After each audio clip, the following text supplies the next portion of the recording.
Hello and welcome to the John's Jam Sessions YouTube channel. And today we're going to get into the track Alone by The Cure. So, a lot's happened in the past week for Cure fans. New album on the horizon, coming very soon. Lots to talk about. And I'm going to get into that on next week's podcast. So, just a heads up to anyone who really wants a in-depth look at the new song, the new album, and pretty much the last decade of the band's career. Please check out the John's Jam Sessions podcast. You can check it out on Spotify. You can just subscribe to the channel here, and it'll be out on Tuesday here.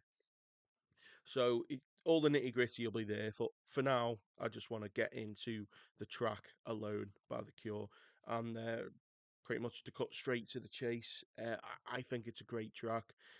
This really kind of sets the mood and gets the anticipation and the excitement ready for this kind of new era of the band, this new album after such a long time. Um, yeah, I mean, to start with, the music itself on the song, it's really great. It kind of feels like deliberately overwhelming in a way. Like, there's so much kind of going on with like kind of like the blaring keys and the snappy drums.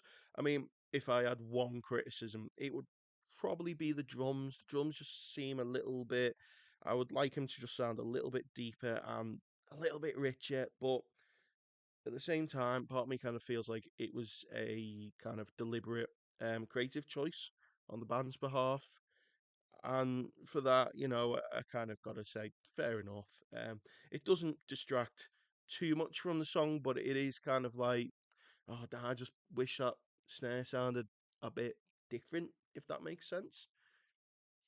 But other than that, I really kind of love this, this really slow build up. There's so much going on. This kind of it feels kind of relaxing, but also a bit daunting at the same time. This is really tapping into the Cure's more doomy, gloomy kind of goth rock, um, almost like shoegazy kind of genre that they've tapped into before with Disintegration and some of their early works. Robert Smith on this track is sounding phenomenal. His vocals are just on top form. Usually with legacy bands and bands in their twilight years, it's usually the vocalist you want to watch out for. They're kind of like the first sign of aging. You know, you can still play a guitar, you can still play the instrument, but usually it's the voice that goes. This is definitely not the case for Robert Smith. He sounds absolutely spot on this track. It's really emotive as well. You can really feel like every emotion on with every line and every word that he's singing out. This has really been perfectly crafted, and I've got nothing but praise for that. Um, Song length, I suppose, bit of a ballsy choice as a single, isn't it? To kind of have this opener kind of build up track as the first single that you're going to release.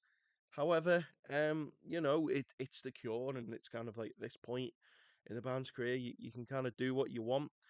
For me, this kind of feels like a song that was like made for me, if that makes sense.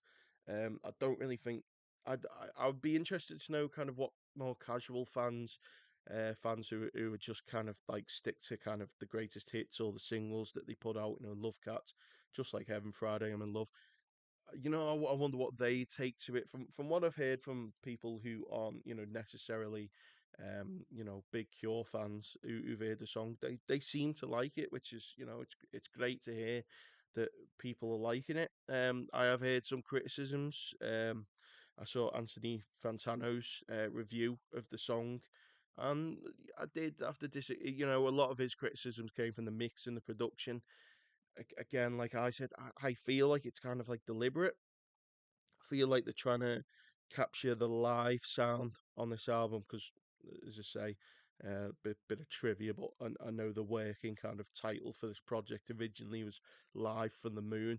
I think they really wanted to capture the live sound for this album, and I've seen them live quite a few times now, and I have to say it does sound near enough match for match as they do live. Just with a bit more production and work and a bit more on the vocals Obviously, that stuff you can't really kind of capture live as much as you can in the studio with all the equipment and editing and overtakes and the likes of that. So all in all, I think this song's really good. Maybe a few little nitpicks with the production, with the mix, again with the drums, but this is really, it got me excited. When I first heard it, it was so kind of like emotionally overwhelming. I think a lot of people have felt that as well. Yeah, I think if I had to rate it at this moment in time, I'd give it an 8 out of 10.